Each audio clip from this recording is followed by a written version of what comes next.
Partir, voyager loin. Ce désir grandissant dans la décennie 70 qui a vu naître le guide du routard était le nôtre. Selon le slogan d'alors, nous ne voulions pas bronzer idiots. Le Nouvel Observateur, qui était alors l'hebdomadaire de l'avant-garde culturelle de la gauche non communiste, offrait d'aller voir l'expérience chilienne durant les vacances de Pâques 1972. Comme toute la France de gauche, nous avions la tête tournée vers le Chili et l'unité populaire de Salvador Allende. Et filmer représentait pour nous, sinon une façon d'intervenir dans le monde, du moins d'en être le reporter.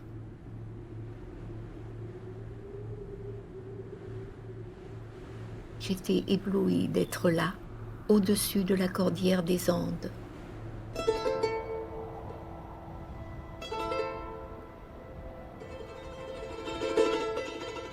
À Santiago, entre deux pisco soeurs à l'hôtel Sheraton, nous assistions à une distribution de blouses pour la rentrée des classes, en présence de la cosmonaute russe Valentina Tereshkova, première femme à être allée dans l'espace.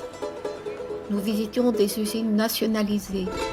Nous nous mêlions aux habitants d'une population autogérée. Nous voulions croire au venceremos, nous vaincrons. Nous partions vers le désert d'Atacama et ses mines de sel d'Antofagasta, vers Chuquicamata, la plus grande mine de cuivre à ciel ouvert du monde. Nous écoutions patiemment les chiffres de production, le mécanisme de la réforme agraire.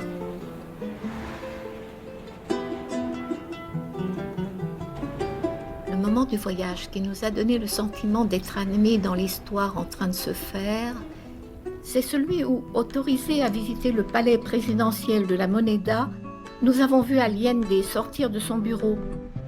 Avec 2 ministres, il a développé durant 1 heure ses mesures révolutionnaires. La terre rendue aux paysans, la nationalisation du cuivre et du charbon, la distribution de lait aux enfants sous-alimentés.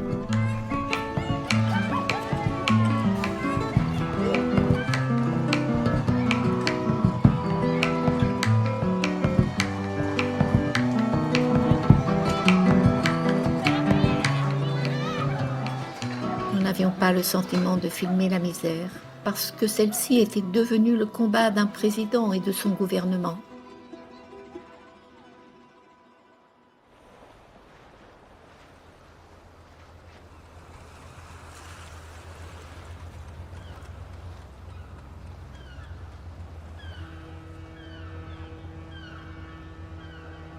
À Valparaiso, dans la brume, j'étais incrédule de me trouver là, au bout du monde.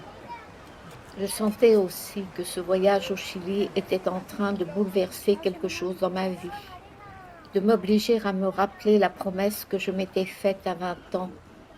J'écrirais pour venger ma race.